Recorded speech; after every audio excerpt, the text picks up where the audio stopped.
mempertemukan kita di baitin min buyutillah, rumah Allah Subhanahu wa taala, Masjid Mu'adz bin Jabal, membaca salawat dan salam kepada Nabi sallallahu alaihi wasallam bersama para ulama kita, para guru kita, para habaib kita. Wala syak, majlis yang sama-sama insyaallah kita rasakan turunnya rahmat, sama-sama kita rasakan turunnya sakinah dari Allah Subhanahu wa taala, turunnya barakah dari Allah Subhanahu wa taala berkat Nabi Muhammad sallallahu alaihi wasallam. Majlis yang semacam ini adalah majlis yang membuahkan surga Allah Subhanahu wa taala. Ghanimatu majalis dzikri al-jannah. Nabi sallallahu alaihi wasallam bersabda, buah hasil dari majlis zikir adalah surga Allah Subhanahu wa taala.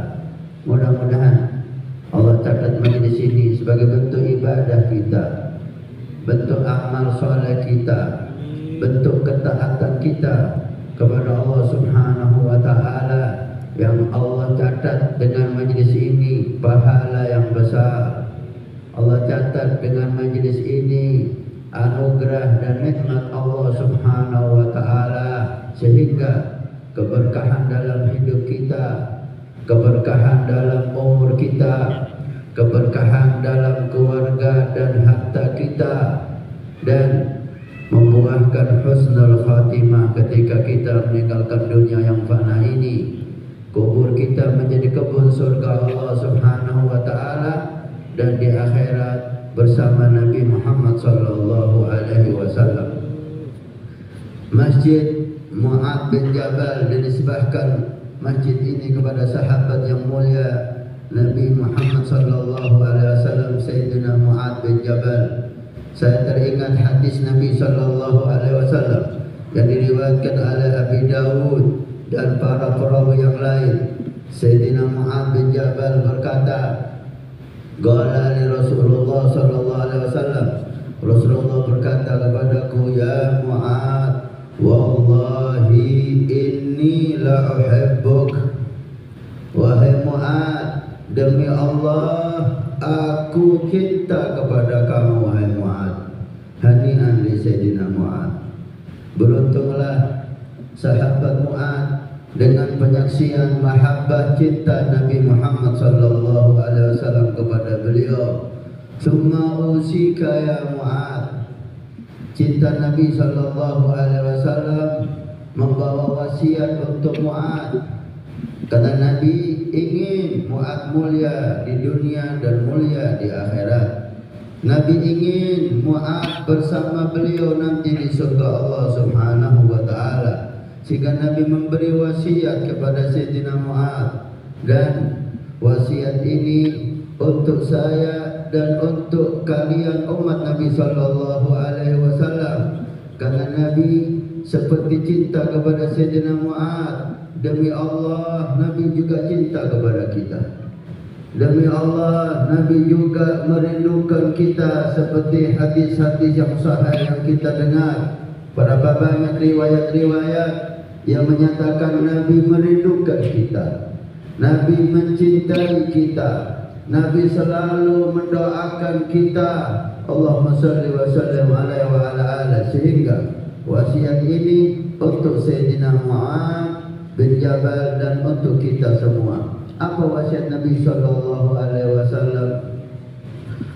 Fala tad'unna fi duburi kulli shalah taqul Allahumma a'inni ala dzikrik wa syukrik wa husni ibadatik.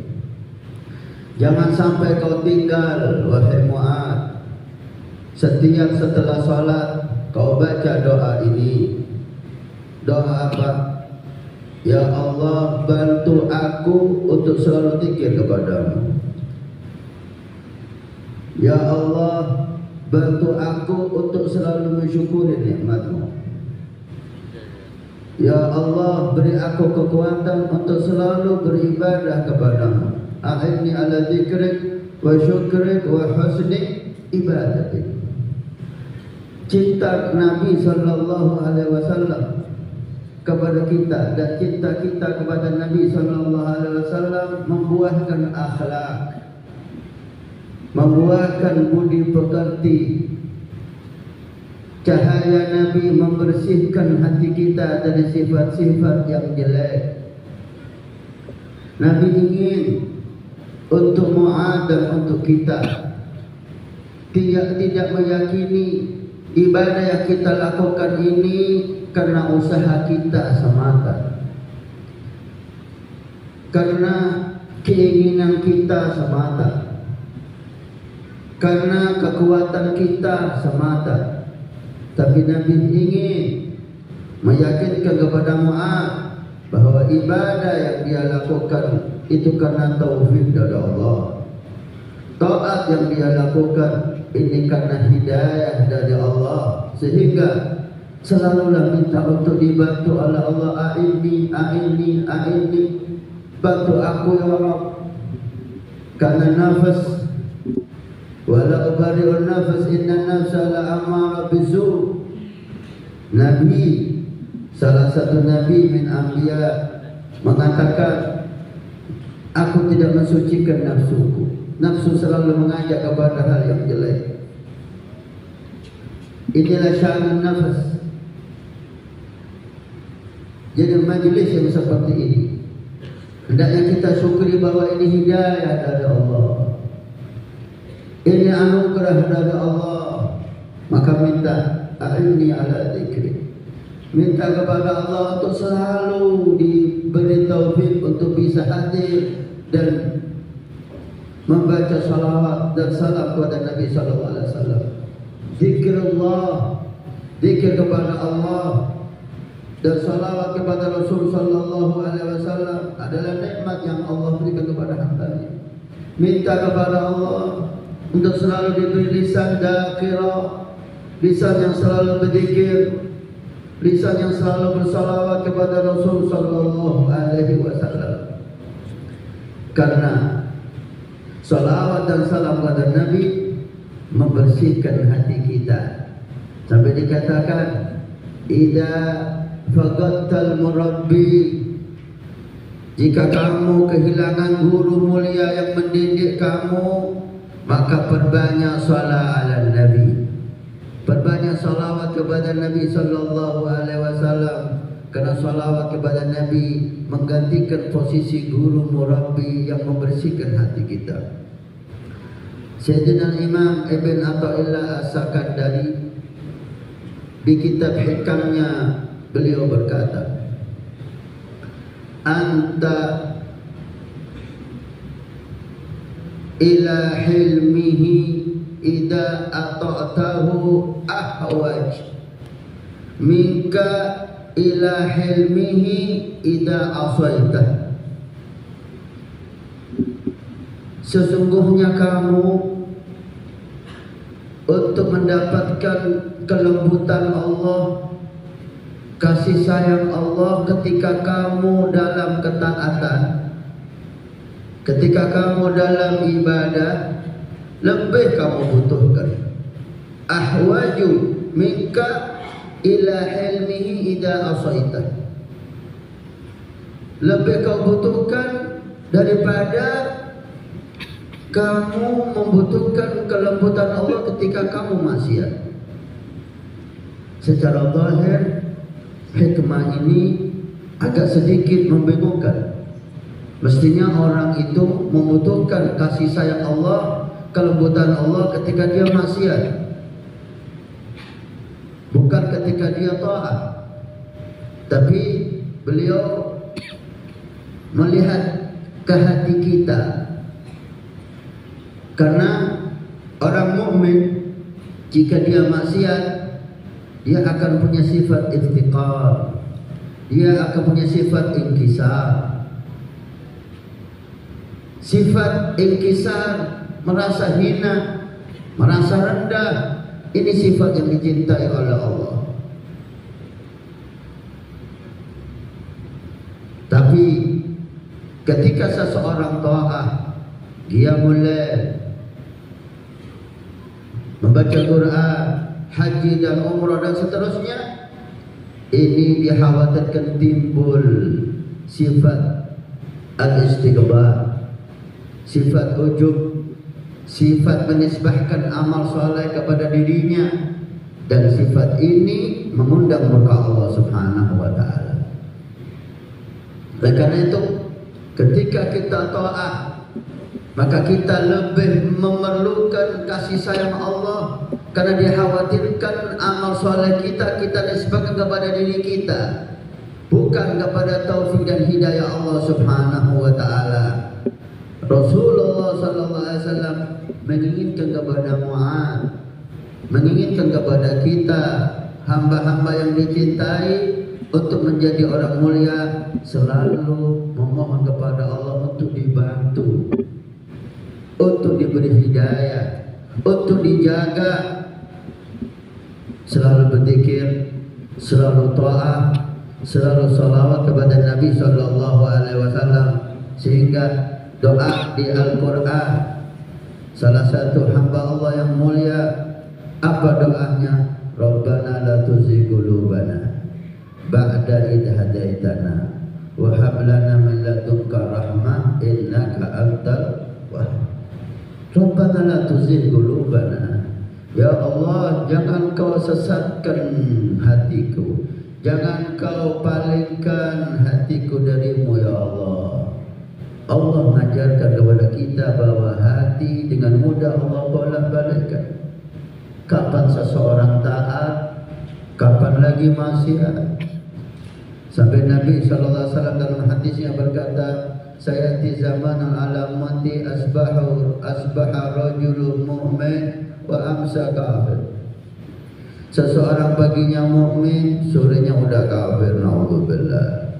Oleh karena itu, salawat dan salam ini kepada Nabi Muhammad mudah-mudahan membuahkan kebersihan hati kita, sehingga kita selalu memohon, selalu meminta untuk dibantu oleh Allah, untuk diberi anugerah oleh Allah, menjadi hamba yang senang zikir, senang taat, senang ibadah kepada Allah Subhanahu wa ta'ala. Jazakallahu khair Habibana Ali.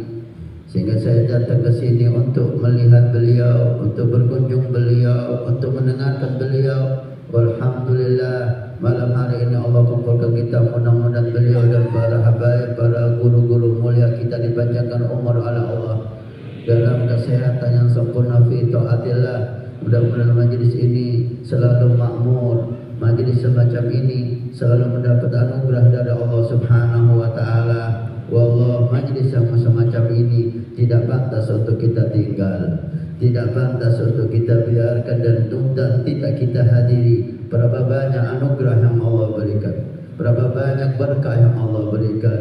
Ini akan membuat kehidupan kita berkah, anak-anak kita berkah, rezeki kita berkah, keluarga kita berkah, hidup kita berkah, insyaallah dunia akhirat. Mudah-mudahan Allah selalu memberikan kepada kita taufik dan hidayah akhirat, seperti yang dikatakan oleh beliau. Aplikasi Wafa TV, aplikasi yang digagas oleh para santri guru mulia Sayyidi Habib Umar, termasuk Habib Ali Zainal Abidin Al-Hamid, ini yang punya aplikasi di HP Android maupun iPhone. Aplikasi Wafa TV, ribuan video-video yang bermanfaat ada di sana. Mudah-mudahan menjadikan hadiah untuk Nabi sallallahu alaihi wasallam dan memberikan manfaat kepada umat Nabi sallallahu alaihi wasallam. Ini saya bisa katakan, wal afu minkum wa ma naqum illa bithal amr. Wassalamualaikum warahmatullahi wabarakatuh. Alhamdulillah alladzi arsala rasulahu bil huda wa dinil haqq liyudhhirahu 'ala ad-din kullih. Allahumma shalli wa sallim ala sayyidina Muhammadin wa ala alihi wa sahbihi wa man sara ala darbi wa alaina ma'hum wa fihim bi rahmatika ya arhamar rahimin. Amma ba'd. di antara ajaran-ajaran yang dibawa oleh baginda Rasulullah sallallahu alaihi wasallam kepada umatnya, yang ajaran itu memberikan kebaikan kepada mereka di dunia dan juga di akhirat, adalah at-tawazun, kesederhanaan dan keseimbangan. Di antara larangan yang baginda Rasulullah sallallahu alaihi wasallam datang dengan Al-Quran, di antara larangan yang ada dalam Al-Quran yang dibawa oleh beliau adalah melarang manusia untuk berlebih-lebihan dan melampaui batas. Hidup memerlukan kepada keseimbangan, hidup memerlukan kepada kesederhanaan. Hidup tidak boleh seseorang itu bersikap hulu atau berlebihan dalam apapun juga. Iyyakum wal ghulu fid din, fa innama ahlaka man kana qablakum al-ghulu fid din. Hati-hati kamu daripada sifat melampau dalam agama. Sesungguhnya umat sebelum kamu itu binasa disebabkan oleh karena pelampauan di dalam agama. Bila pelampauan di dalam agama menyebabkan binasa, demikian juga pelampauan dalam keduniaan. Demikian juga pelampauan dalam kenikmatan. Yang dilarang bukan untuk menikmati keduniaan, tetapi yang dilarang adalah bila salah menikmati keduniaan. Yang dilarang bukan orang beribadah dalam agama, tetapi yang dilarang adalah melampau di dalam agama.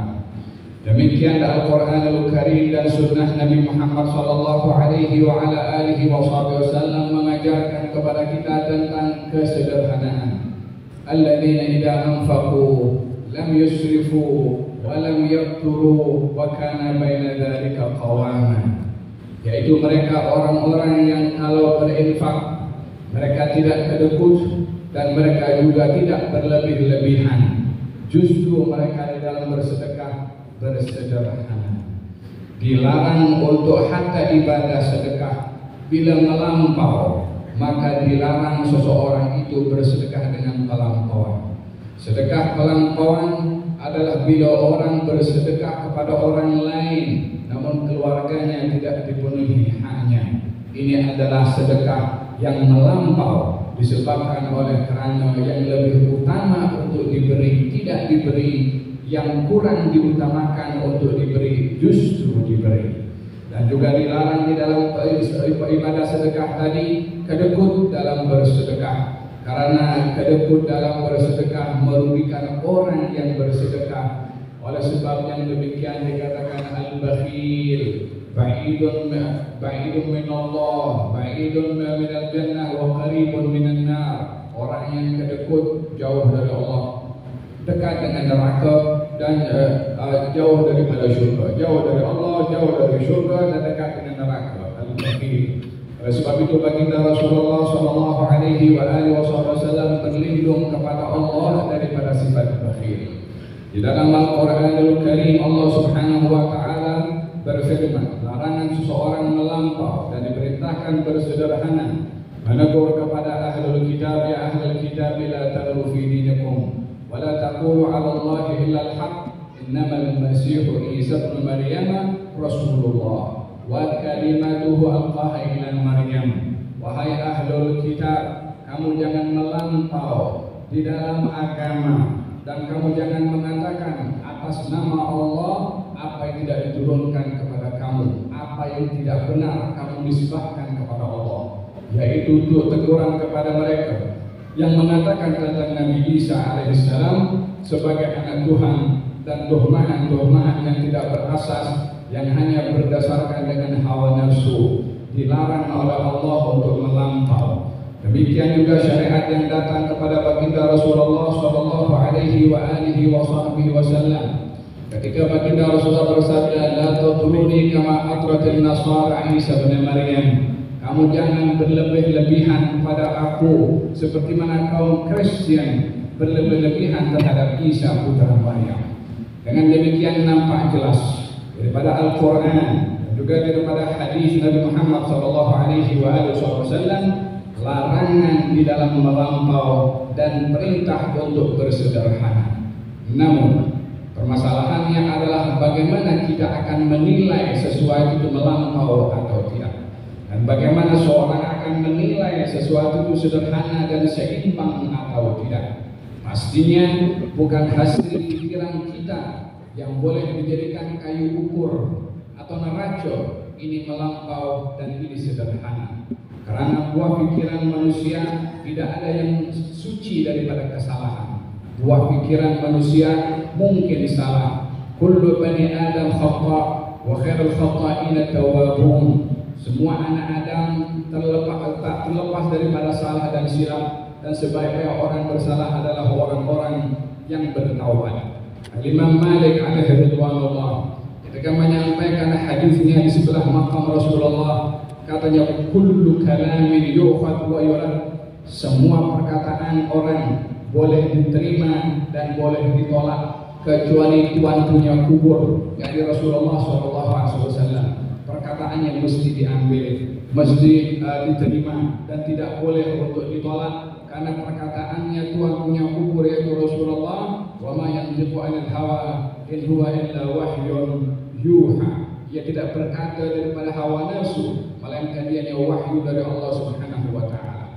Di sini Imam Malik memberikan taqdis, pensucian kepada baginda Rasulullah, bahwasanya perkataannya pasti betul. Tapi selain daripada Rasulullah, ada kalanya betul, ada kalanya tidak betul. Namun demikian juga bukan sesiapa boleh menilai perkataan si fulan betul, perkataan si fulan tidak betul. Hendaklah seseorang itu menyadari kapasiti ilmu untuk mengukur seorang itu benar atau tidak. Karena jangan-jangan karena kejahilan orang itu boleh menilai sesuatu itu menjadi betul walaupun salah, ataupun menilai itu salah walaupun itu betul. Dalam kata-kata syair mengatakan, wa kam min khati'in qawlan sahihan wa afatuhu al-fahmus saqimu. Berapa banyak kata-kata itu benar tapi dipersalahkan disebabkan yang menyalahkan itu salah paham.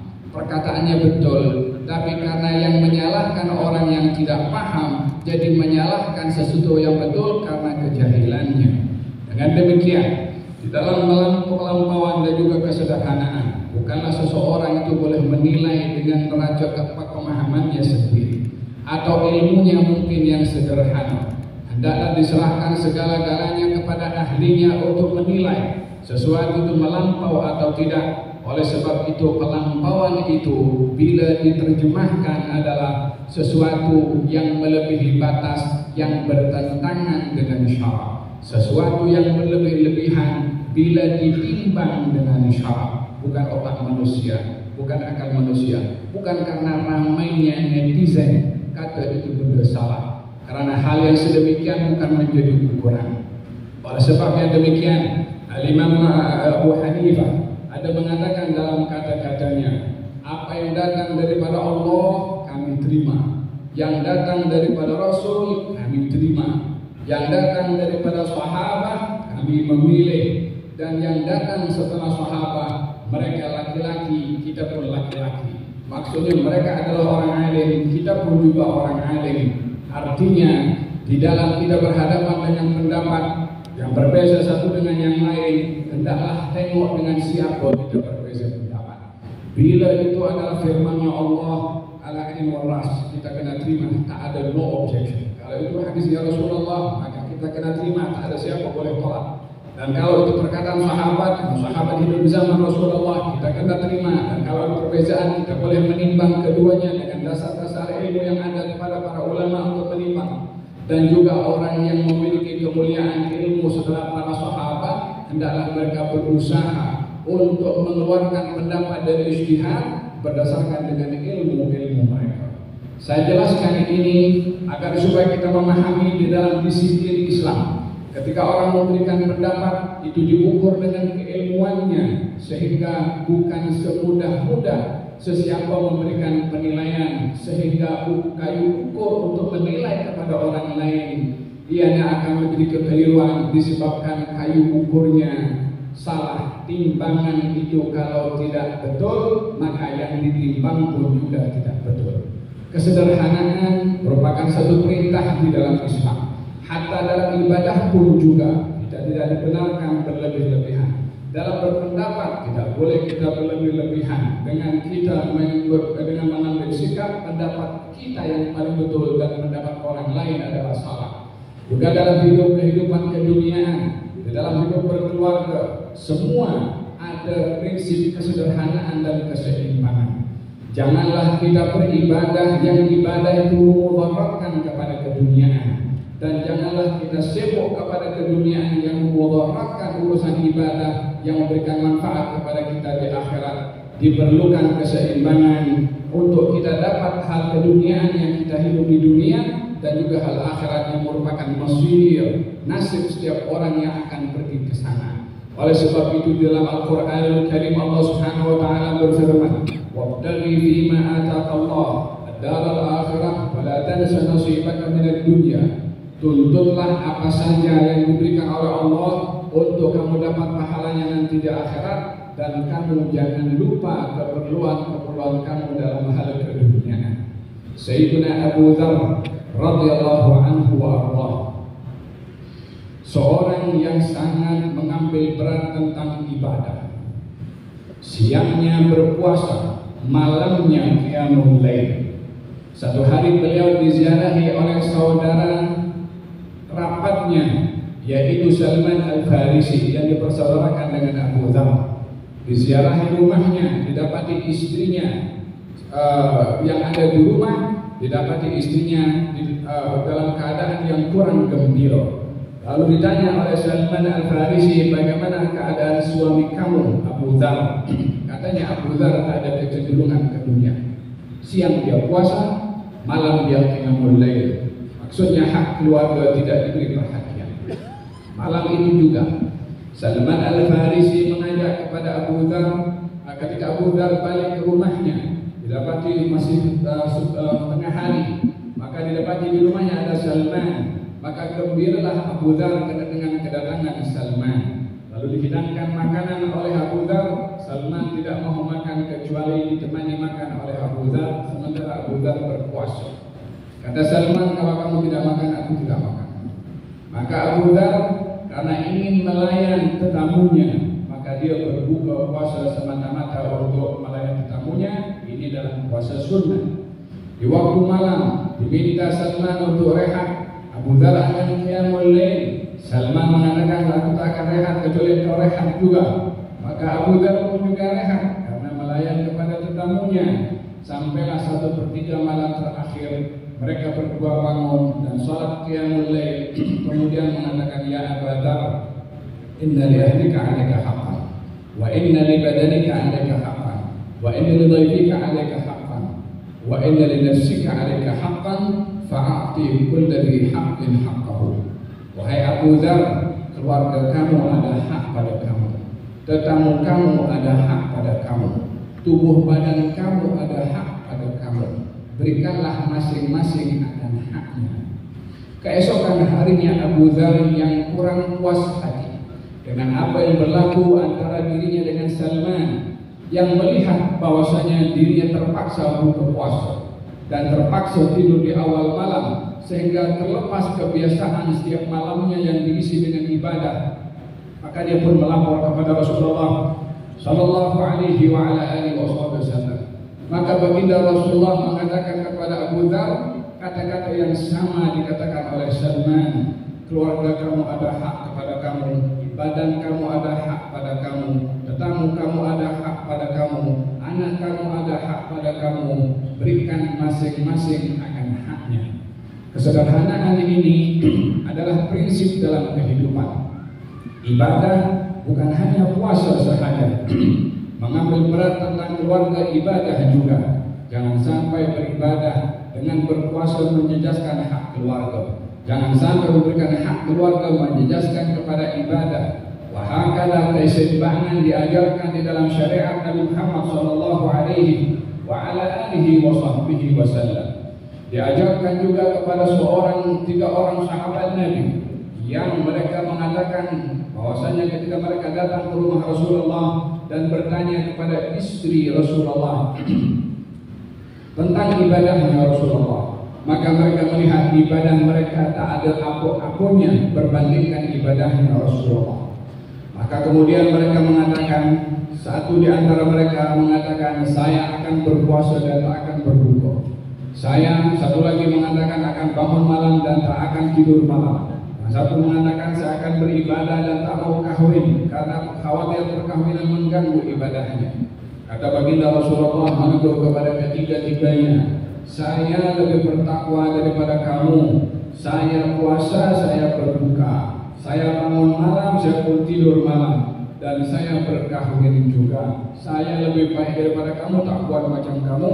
Faman raghiba an sunnati falaysa minni. Barang siapa berpaling daripada sunnah aku, kesederhanaan di dalam beribadah, menghagihkan dalam beribadah, yang berpaling daripada cara aku, daripada sunnah aku, maka ia bukan golongan daripada aku. Kata baginda Rasulullah sallallahu alaihi wasallam.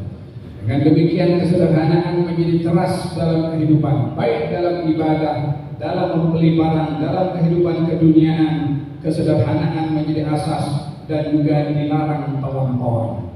Melampau dalam ibadah dilarang, melampau di dalam akidah dilarang, melampau di dalam fanatik dan ta'assub kepada keluarga dan juga bangsa juga dilarang, karena ianya boleh menjejaskan perhubungan satu dengan yang lain. Yang diperintahkan adalah kesederhanaan. Di saat seseorang membangga-banggakan latar belakangnya, dapat di zaman Rasulullah sallallahu alaihi wasallam, satu menyebutkan saya keturunan si fulan, satu mengatakan saya keturunan si fulan. Sampailah giliran kepada Salman Al-Farisi, kamu keturunan siapa wahai Salman? Katanya, ana ibnul Islam. Saya ini keturunannya Islam. Merujuk betapa pentingnya seseorang itu bersederhana di dalam hidup ini, hendaklah mengukur segala-galanya dengan neraca syariat dan bukanlah hawa nafsu ataupun buah pikiran semata-mata di dalam kita berinteraksi dengan apapun kejadian yang berlaku di atas muka bumi ini. Dilarang kita fanatik ataupun ghulu atau melampau baik kepada seseorang atau kepada satu madhab atau kepada satu golongan, yang mana pelampauan ini bertentangan dengan syariah sebagaimana definisi al-ghulu yang saya jelaskan sebentar tadi. Tetapi bila seseorang berpegang teguh kepada madhabnya, seorang berpegang teguh kepada gurunya tanpa ada tentangan dengan syariat, maka silakan pegang madhabnya, silakan pegang nasihat gurunya, tetapi tidak melampau. Seseorang yang berpegang kepada gurunya namun dia merendahkan guru orang lain, melampau pada pegangannya kepada gurunya, bukan karena salah berpegang kepada gurunya, tapi karena merendahkan guru orang lain. Seperti kita mahu dihormati, seperti kita mahu guru kita dihormati, seperti mana kita mahu madhab kita dihormati, seperti mana kita mahu pegangan kita dihormati. Hormati guru orang lain, hormati madhab orang lain, hormati pegangan orang lain. Karena orang lain pun punya hal yang sama dengan kita untuk dihormati. Bagaimana kita akan dihormati kalau kita tidak mahu menghormati pegangan orang lain? Berbeza bukan untuk bermusuh, tapi berbeza adalah untuk masing-masing mencari titik temu satu dengan yang lain. Bila tak terjumpa, salinglah menghormati pada perbezaan. Demikian diajarkan di dalam sunnah Nabi Muhammad sallallahu alaihi wasallam. Ketika para sahabat satu dengan yang lain memiliki pendapat yang berbeza-beza, justru diraihkan oleh baginda Rasulullah sallallahu alaihi wasallam. Di dalam cerita Imam Syafi'i pernah menceritakan satu peristiwa dahulu tentang golongan orang yang fanatik dengan pendapat atau fanatik dengan kelompok. Dan fanatik ini ataupun ghulu, melampau, berlebihan dalam berpegang kepada pendapat bila merasa paling betul dan yang lain salah. Baginda Rasulullah SAW menegur kepada sikap seperti ini. Kata baginda Rasulullah SAW, "Muru bil ma'ruf wanhau 'anil munkar." Teruskan kamu di dalam mengajak kebaikan dan mencegah kemungkaran, sehingga kamu melihat 4 perkara. Idza ra'aita syuhan muta'an wa hawan muttaba'an wa dunyan mu'tharah wa i'jab kulli dhi ra'yin bi ra'yihi fad'anka amral awam fa'alayka bi nafsik wada'anka amral awam. Kalau kamu lihat 4 perkara, yaitu yang pertama, orang kedekut menjadi ikutan, hawa nafsu menjadi ambisi yang mesti dipenuhi, dan keduniaan lebih didahulukan berbandingkan akhirat, dan orang yang merasa syok sendiri dengan pendapatnya sendiri. Maka jaga diri kamu, selamatkan diri kamu, lindungi diri kamu, dan tinggalkan apa yang berlaku di luar. 4 hal yang berbahaya daripada hadis ini, selain daripada orang kedekut menjadi ikutan, yakni orang yang sudah tidak lagi baik menggunakan hartanya, kedekut dalam kebaikan, pemurah dalam kemaksiatan, kedekut dalam hal yang hak, bakhil dalam hal yang kedekut dalam yang hak, kemudian pemurah dalam hal yang maksiat. Ini bahagian daripada orang bakhil menjadi ikutan.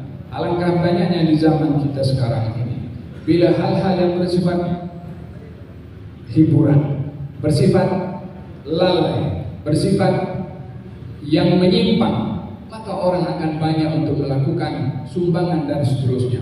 Tapi bila hal-hal yang baik, bila hal-hal yang hak, bila hal-hal yang ma'ruf, terdapat beberapa gelintir orang sahaja, sehingga zakat tidak diberi perhatian. Tapi kalau hal-hal yang mungkar, maka ianya adalah murah untuk mengeluarkan hartanya.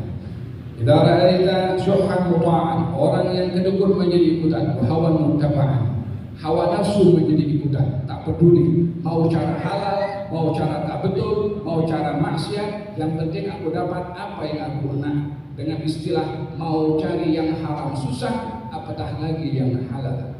Konsep yang terbalik, konsep orang-orang tak punya fiqh kepercayaan kepada Allah Subhanahu wa taala, bahwasanya yang hak adalah hak, yang batil adalah batil. Namun sebahagian orang lebih mendahulukan hawa nafsunya berbandingkan ia mentaati kepada perintah Allah Subhanahu wa taala, wa hawan muttaba'an, mengikuti hawa nafsu, wa dunya mu'tsarah, dan dunia yang didahulukan. Bila ada dunia, ada akhirat. Akhirat tak tepi dulu, dunia didahulukan. Kemudian yang terakhir adalah orang yang syok sendiri dengan pendapatnya, merasa betul dan pendapat orang lain salah, merasa hak dan orang lain tak betul. Sehingga lebih dahsyat daripada itu, pelampauan seperti ini menyalahkan, menyesatkan, dan mengkafirkan. Ini adalah yang berlaku kepada golongan Khawarij. Satu ketika dahulu, sikap mereka hanya merasa betul pada dirinya, yang lain bukan hanya dilihat salah, tapi sampai kepada peringkat takfir, sehingga berlakulah peperangan dan pembunuhan disebabkan oleh kerana ta'assub berlebih-lebihan, fanatik kepada pendapat, sehingga menyebabkan orang lain yang bertentangan dengannya dianggap itu menyimpang daripada kebenaran atau menyimpang daripada agama, sehingga pemahamannya diletakkan dalam neraca agama seakan-akan Quran, sunnah, dan pendapatnya mereka. Itu tiga-tiga tak salah mengikut mereka golongan Khawarij yang bertentangan dengan mereka, bertentangan dengan Quran, bertentangan dengan mereka, bertentangan dengan hadis, sehingga mereka meletakkan kayu ukur pada pemahaman mereka untuk menyesatkan, konten, dan membunuh kepada orang lain disebabkan oleh kerana melampau di dalam berpegang kepada pendapat. Dengan demikian, di dalam mazhab daripada Imam Syafi'i pernah mengatakan satu ketika dahulu, saya kalau puji Abu Bakar sedikit, orang kata saya ini nasibi. Nasibi adalah golongan orang yang memuliakan sahabat, tapi dia benci kepada Ahlul Bait. Tapi kalau saya puji Ali bin Abi Thalib, orang kata saya ini Rafidhi. Rafidhi adalah orang yang dia memuliakan Ahlul Bait, memuliakan Ahlul Bait, membenci kepada sahabat. Kalau demikian kata Imam Syafi'i mengatakan, sehingga pegangannya dalam memuji Abu Bakar dipersalahkan oleh golongan tertentu, bila memuji kepada Ali disalahkan oleh golongan tertentu. Yang kedua-duanya adalah melampau. Yang ini berpegang kepada memuji kepada sahabat, benci kepada Ahlul Bait, melampau. Yang ini memuji kepada Ahlul Bait, benci kepada sahabat, juga melampau. Yang benar adalah memuji kepada sahabat, memuji kepada Ahlul Bait. Apa yang berlaku antara mereka wa ma jara baina sahabi nasqutu anhu wa ajrul ijtihadi nuthbitu. Apa yang berlaku antara mereka kita diam karena mereka adalah sahabat Nabi sallallahu alaihi wasallam. Apa yang berlaku kepada mereka akan berhadapan dengan Allah, dan Allah sahaja yang Maha mengetahui untuk menilai apa yang berlaku kepada mereka. Wahakata diajarkan di dalam hadis Nabi Muhammad sallallahu alaihi wa ala alihi wasallam untuk tidak melampau di dalam kita berpegang kepada pendapat, dalam kita bermadhab, di dalam kita berpegang kepada pegangan dalam kehidupan ataupun dalam hal-hal yang bersifat kehidupan keseharian. Di dalam Al-Qur'anul Karim Allah Subhanahu wa taala meletakkan bahwasanya lidzakari mithlu hadzil unthayain, dalam warisan itu laki-laki 2 kali ganda bagi perempuan. Orang tertentu akan mengatakan melampau. Kenapa laki-laki mesti 2 kali ganda daripada perempuan? Kemudian ada orang mengatakan bahwasanya dalam Al-Qur'anul Karim dibenarkan orang laki-laki kawin lebih daripada 1. Melampau. Kenapa tidak cukup dengan 1? Bila pelampauan itu diukur dengan racau otak, maka semua orang akan memiliki pendapat sendiri untuk menilai ini melampau atau tidak. Sementara ini Quran, sementara ini hadis, sehingga apa saja penilaian kita terhadap apa saja terjadi, neraconya, kayu ukurnya adalah syariat Nabi Muhammad sallallahu alaihi wa ala alihi wasallam.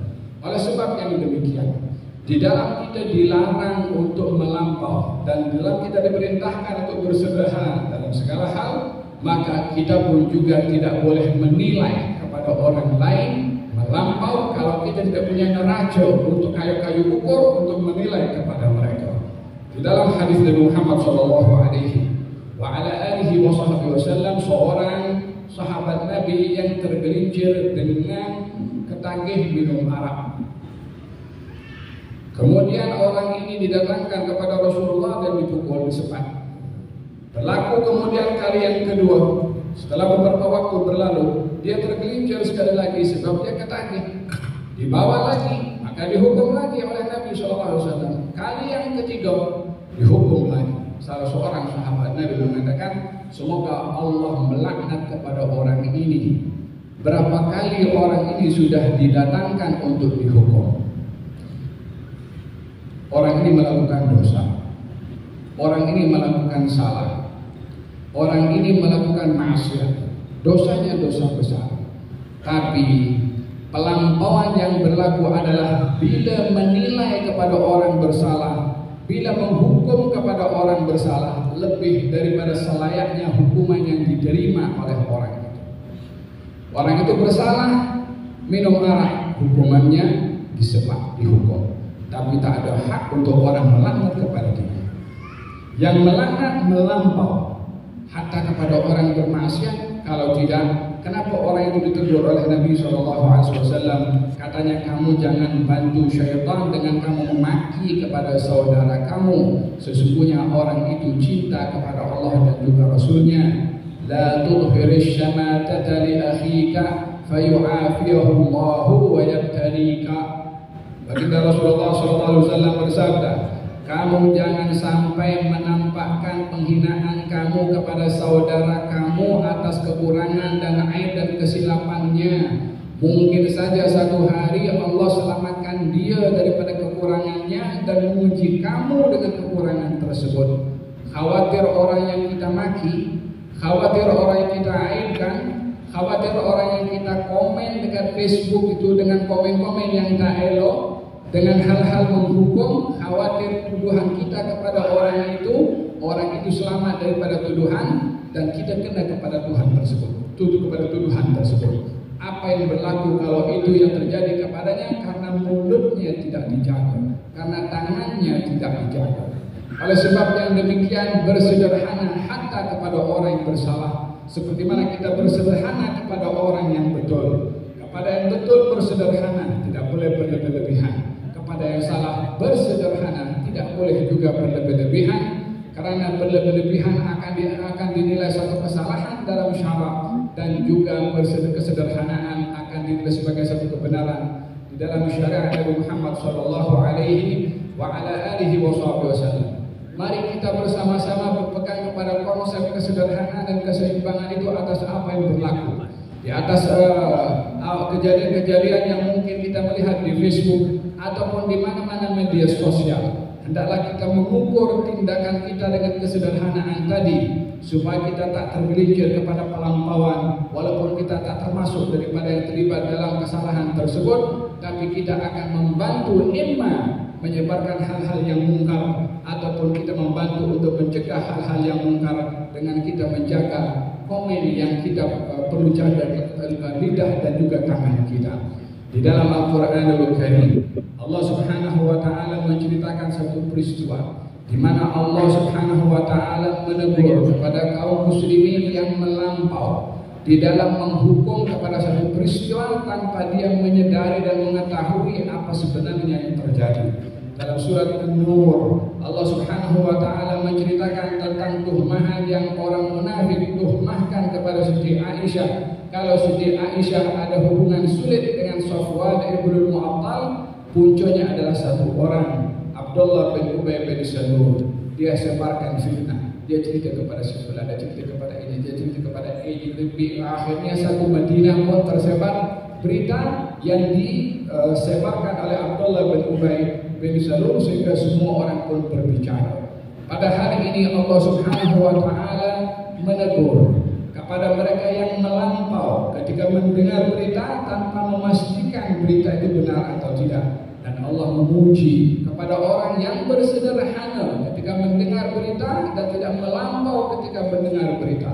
Adapun orang-orang yang ditegur oleh Allah Subhanahu wa Ta'ala ketika mendengar berita tanpa memastikan dan melampau menyikapi berita itu dengan menuduh dan mengeluarkan kata-kata membenarkan tuduhan tersebut tanpa ada bukti. Dalam Al-Quranul Karim Allah Subhanahu wa Ta'ala berfirman, "Idh talaqawnahum bi alsinatikum wa taquluna bi afwahikum ma laysa lakum bihi ilmun wa tahsabunahu hayyinan wa huwa indallahi 'azim." Kamu menggunakan lidah kamu untuk berkata-kata dan menggunakan mulut kamu untuk menyampaikan tanpa ada dasar ilmu atas apa yang kamu kata. Adakah kamu berkata itu kamu anggap ringan kata-kata kamu itu, sementara kata-kata itu besar di sisi Allah Subhanahu wa Ta'ala? Adakah kamu menganggap itu remeh, hanya kata-kata, hanya type saja 1-2 kalimat? Kononnya adalah suka-suka, kononnya adalah saja. Tak ada saja dalam syariat ini, semua maktub tertulis di sisi Allah Subhanahu wa Ta'ala. Lagi dan adik selalu mencatat, wahakala orang-orang ini ditegur oleh Allah Subhanahu wa Ta'ala. Golongan yang kedua, orang yang berbaik sangka. Golongan yang kedua, yang bersederhana. Golongan yang kedua, yang tak mahu terlibat untuk memberikan komen atas apa yang ia tidak mengetahui. Abu Ayyub al-Ansari, laula iksami'tumuh dhanna al-mu'minuna wal mu'minat bi anfusihim khaira. Kalaulah mereka ketika mendengar berita yang mereka tak tahu kejelasan dan hakikatnya, hendaklah mereka punya prasangka yang baik daripada kalangan orang-orang mukminin dan orang-orang mukminat. Ayat ini turun kepada Sayyidina Abdullah bin Mas'ud, Abu Ayyub al-Ansari, ketika ditanya oleh istrinya. Kata istri Abu Ayyub al-Ansari, "Wahai Abu Ayyub, kamu adakah mendengar berita yang berlaku kepada Siti Aisyah?" Katanya, "Ya, aku mendengar." Kata istrinya mengatakan, "Betul ke apa yang dilakukan oleh Siti Aisyah?" Kata Abu Ayyub mengatakan, "Kalau kamu berada pada posisi Siti Aisyah, adakah kamu akan berbuat apa yang dituduhkan kepadanya?" Kata istrinya, "Aku tak akan melakukan hal tersebut." Kata Abu Ayyub, "Aisyah lebih baik daripada kamu."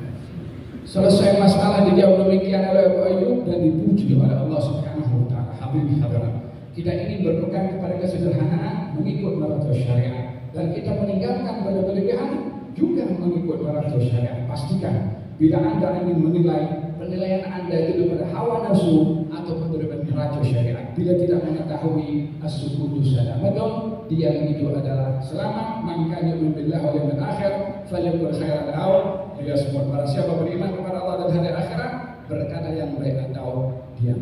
Mudah-mudahan Allah Subhanahu wa Ta'ala jadikan kita golongan orang-orang yang bersederhana, yang berkeseimbangan dalam hidup ini, dalam hidup keduniaan sederhana, dalam beribadah sederhana, dalam akidah bersederhana, dalam madhab sederhana, dalam pendapat bersederhana. Dan mudah-mudahan Allah lindungi kita daripada pelampauan, Dalam akidah Allah melindungi kita daripada pelampauan. Dalam syariah Allah melindungi kita daripada pelampauan. Di dalam akhlak Allah melindungi kita daripada pelampauan. Dalam kehidupan keduniaan Allah melindungi kita daripada pelampauan. Ya Rabbal Alamin. Mudah-mudahan yang hadir semua dalam majelis ini digolongkan oleh Allah dalam golongan orang-orang termahdubi yang dicintai oleh Allah, dipandang oleh Allah, diridhai oleh Allah, yang dijaga oleh Allah Subhanahu wa taala. Dan mudah-mudahan kehidupan kita ini diberkati oleh Allah sampai penghujung kehidupan kita. Selamat daripada fitnah, selamat daripada dosa. Dan mudah-mudahan Allah sentiasa bimbing kita setiap kali tergelincir melakukan dosa untuk bertaubat kepada Allah. Dan mudah-mudahan Allah beri keupayaan kepada kita untuk menjaga tangan dan lidah kita, kecuali untuk hal-hal yang baik. Mudah-mudahan sentiasa dibimbing oleh Allah Subhanahu wa taala. Anak-anak muda yang hadir, mudah-mudahan Allah Subhanahu wa taala jadikan mereka anak muda yang ditakjubkan oleh Allah Subhanahu wa taala, seperti mana dalam hadis Allah takjub kepada anak muda yang mampu mengawal emosi dan juga hawa nafsunya. Mudah-mudahan Allah Subhanahu wa taala melindungi kita daripada menjadi hamba sahaya kepada hawa nafsu. Bahkan kita dibimbing oleh Allah untuk menjadi ketua dan majikan dan tuan kepada hawa nafsu, bukan korban kepada hawa nafsu. Mudah-mudahan Allah Subhanahu wa taala bimbing kita untuk menjadi tuan kepada informasi, bukan menjadi korban kepada informasi. Dan mudah-mudahan Allah Subhanahu wa taala sinari hati dan jiwa kita dengan salawat kepada Nabi, peneladanan kepada Nabi dengan Al-Qur'anul Karim. Ya Arhamar Rahimin, orang-orang tua yang hadir diberkati oleh Allah, umurnya, kesehatannya. Ulama-ulama kita yang hadir diberkati oleh Allah. Habib Hasan bin Ismail Mubarak yang hadirnya daripada jauh, mudah-mudahan menjadi sebab tambahan barakah diberikan oleh Allah Subhanahu wa taala kepada kita, dan mudah-mudahan usaha yang diusahakan oleh beliau diberikan keikhlasan, diberikan keberkatan dan diberikan manfaat. Amin Allahumma amin. Wa sallallahu ala sayyidina Muhammadin wa ala alihi wasallam. Walhamdulillahirabbil alamin.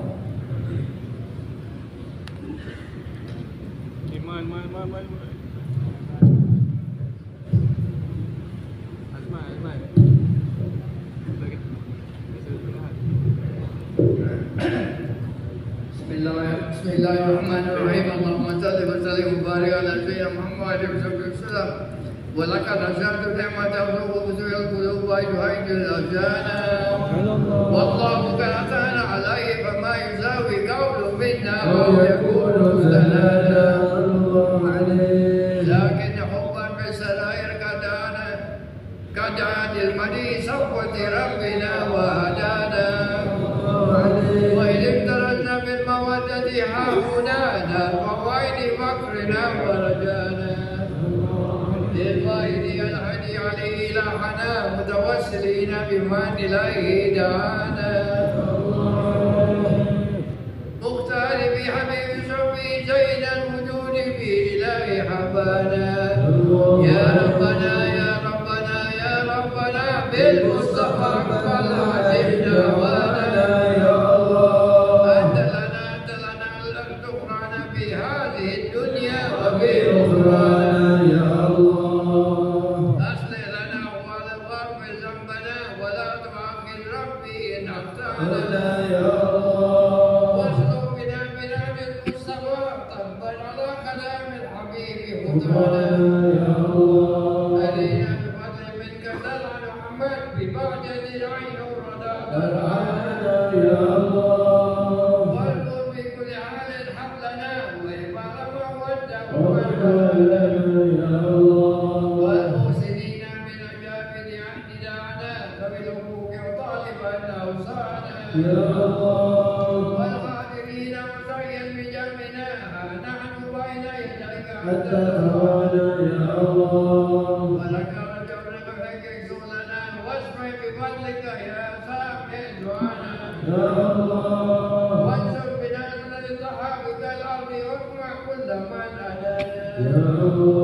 Bismillahirrahmanirrahim. Rabbana taqabbal minna innaka wa tub alaina innaka antat tawwabur rahim. Waqtim lana bi husnil khatimah wa la taqtim alaina bi su'il khatimah.